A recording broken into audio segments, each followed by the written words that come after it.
শুভ সকাল বন্ধুরা। আজকে সকালটা শুরু করলাম চায়ের কাপ হাতে নিয়েই। আর এখন বাজে সকাল 8টা। আর কি প্রচণ্ড রোদ উঠে গেছে দেখো।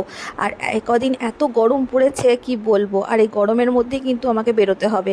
আমার মেয়ের স্কুলে পরীক্ষা চলছে। অন্যদিন সকাল 10টায় ছুটি হয়ে যায়, কিন্তু এই কদিন ধরে একটু তাড়াতাড়ি ছুটি হচ্ছে, যেহেতু পরীক্ষা চলছে সেহেতু কোনো ক্লাস হচ্ছে না।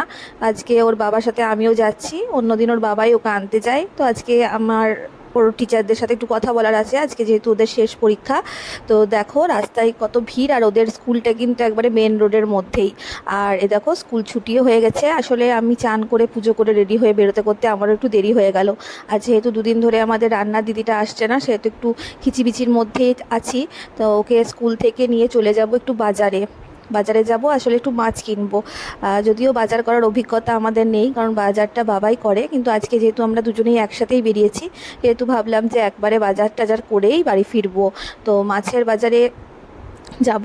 সবজি টবজি কিছু কেনার নেই, কারণ সবজি বাড়িতে রাখাই আছে। আর এই গরমে কিছু খেতে ইচ্ছাও করছে না।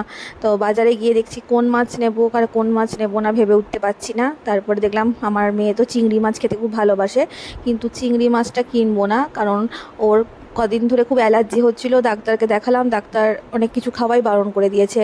তারপরে দেখলাম মাগুর মাছ, আর মাগুর মাছ খেতে আমার খুবই ভালো লাগে। আমার শ্বশুরবাড়ির কেউই মাগুর মাছ পছন্দ করে না, কিন্তু আমি বিয়ের আগের থেকেই মাগুর মাছটা খেতাম। মাগুর মাছ আমি নিয়ে নিলাম। এইটুকুনি মাগুর মাছ দেখো 300 টাকা দাম নিল। মাগুর মাছটা তো কাটার লোক নেই, তাই ওদেরকে বললাম তোমরা কেটে পরিষ্কার করে দাও। আর মাগুর মাছটা রান্নাও কিন্তু আমার বাড়ির কেউ করবে না, আর আমিও করতে পারি না, তাই মাগুর মাছটা আমি আমার মাকে দিয়ে আসবো। আমার মা রান্না করে কালকে পাঠিয়ে দেবে।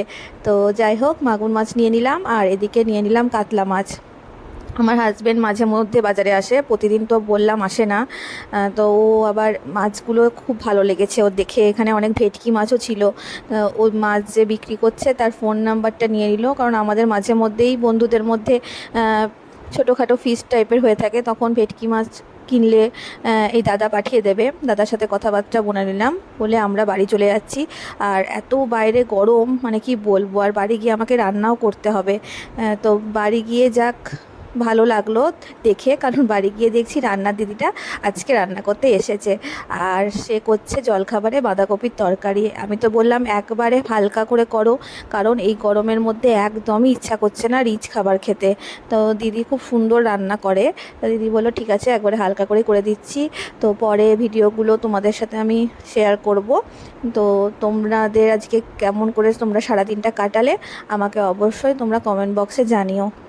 আর আমাদের সোমবার থেকে যেহেতু বিয়ে বাড়ি আছে, তাই আজকে কালকে অনেক কাজই আছে। কালকে আর বাজার আসবো না, আজকে শনিবার বাড়িতে নিরামিষই হবে, কিন্তু এই মাছটা কিনে রাখলাম কালকের জন্য।